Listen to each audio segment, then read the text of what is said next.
Yo, what is up guys, Ghost here. So I'm sure you guys are getting hyped for Season 3, and if you're anything like me, you've probably been checking out the gameplay that some YouTubers posted yesterday. The new Railgun looks absolutely insane, and I'll cover that a little bit later in the video. But first I wanted to touch on two major changes that are coming with patch 3.0 that you probably don't know about. So the first one is that there are new vehicle categories. So this is a screenshot from the playtest here. As you can see, the Bolt and Mav are now in a new armoured transport category. The Wildcat and the Ram from Season 2 are now light armour, and then you've got the Battle Tank and the new Railgun tank as heavy armour. So this is going to up the overall armour count on the ground from 2 up to 3. And then in the air, the jet has been moved out of the attack vehicles category and placed in its own fighter plane section. And you'll notice the air transport have also been reduced down from 2 to 1. I think these are really good changes, and it's something I've been advocating for the longest time. Right now, having all the vehicles in the same categories simply means that you're going to pick the strongest of the bunch. In the case of the air attack vehicles, that meant either the Nightbird or the Stealth Heli most of the time, leaving the fighter jets completely obsolete. Furthermore, the jets aren't really that much of a nuisance to infantry on the ground, right? Yet they are very good at taking out enemy air targets. I actually think, dare I say it, the transport helis may become a little bit too weak. Now, obviously there's only one instead of two, but you're also going to have a jet spawned at all times pestering you in the sky, and everybody's going to be running around with railguns that can damage vehicles, so bye bye Mr. Condor. I'm sure once we get our hands on the official patch notes for update 3.0, DICE will give us some rationale here as to why these changes are being made, and of course I will be doing a deep dive into all the interesting changes there for update 3.0, so make sure you're subscribed so you don't miss out on that one. Now, whilst these changes are welcome, I still think the Battlefield 4 system was the best we've ever had.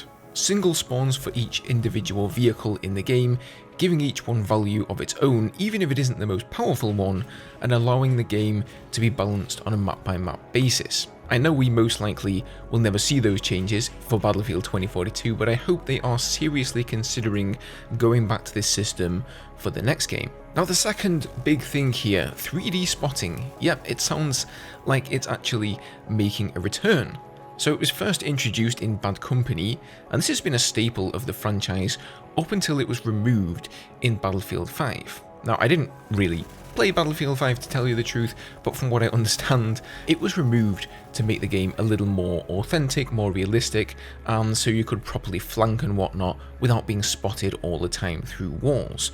But that then led to a myriad of other visibility problems that I'm sure many of you remember. So after the playtest, DICE held a bit of a Q&A session, and this is an answer from Kevin, aka Total FPS, one of the DICE community managers, in reply to somebody's question about the ping system in Battlefield 2042. And he says, "We are planning a significant rework of the ping system. These changes are aimed at reducing the complexity of the existing ping system that we have in the game today, which should hopefully allow for improvements to the pacing and accuracy of communication between your teammates. Pressing the ping button once will no longer place a location ping, but instead check for targets in that area and place a ping in relation to that data it checks for. If a threat is within the radius, it will get pinged or spotted for a duration of time. Spots are still shared to the team, whilst pings are shared to your squad. We've made a few improvements around the system to improve the speed of them and how long they remain, etc. But that is the abbreviated version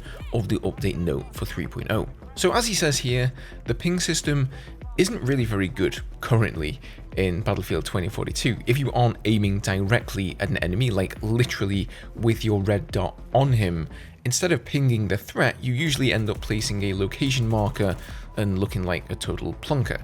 So to rectify that, it now sounds like you basically hit the spot button, and if there's an enemy within that cone, that radius of wherever you happen to be aiming, they will be spotted for your entire team as well as pinged for your squad. Now, the implications of these changes is that obviously, even if you don't know where an enemy is exactly, you can hit spot in their general vicinity and they will then be spotted, therefore giving away their location behind cover which I know is going to annoy a lot of people. So how well balanced this system turns out to be, I think will depend a lot on the size of that spot radius, and also perhaps more importantly, the distance you can spot from. Like, can you just spam spot halfway across the map and a bunch of Doritos pop up? I suppose we'll see exactly how it works once we delve into Season 3 on November the 22nd. This is definitely going to be a polarizing subject though. A lot of people like 3D spotting and want to see it return, whilst others prefer a more hardcore Battlefield experience, and indeed if you look up the top Portal servers, most of them are filled by players seeking out such an experience, so this is sure to tick them off. Alright, finally here, I just wanted to comment on the new Railgun. So I'm sure you guys have seen some footage of it in action.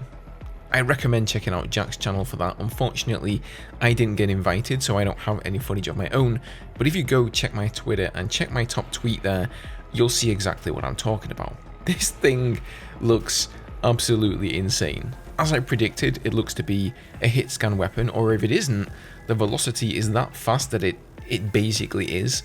It one-shots infantry players in the head at any range, and it damages vehicles, any and all vehicles. Now add to that the fact that literally anyone and everyone can carry one of these things, and I just don't see any world where this is not going to be incredibly overpowered.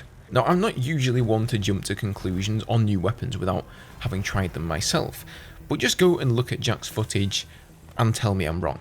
If you look around Twitter, it certainly seems I'm not the only one with this opinion, with somebody directly asking Kevin if he's concerned about this new rifle being overpowered, as there doesn't really seem to be any trade-off by using it. So here's Kevin's reply. We'll be waiting until things go live, but I do want to ask for caution, as it does take time to see where things balance out as the new shiny effect wears off and the meta settles. So this is usually how things pan out, right? The new weapons and vehicles are super overpowered and they slowly but surely get nerfed. Leave me your thoughts on this below, guys. I'd love to hear them, and I'll catch you in the next video.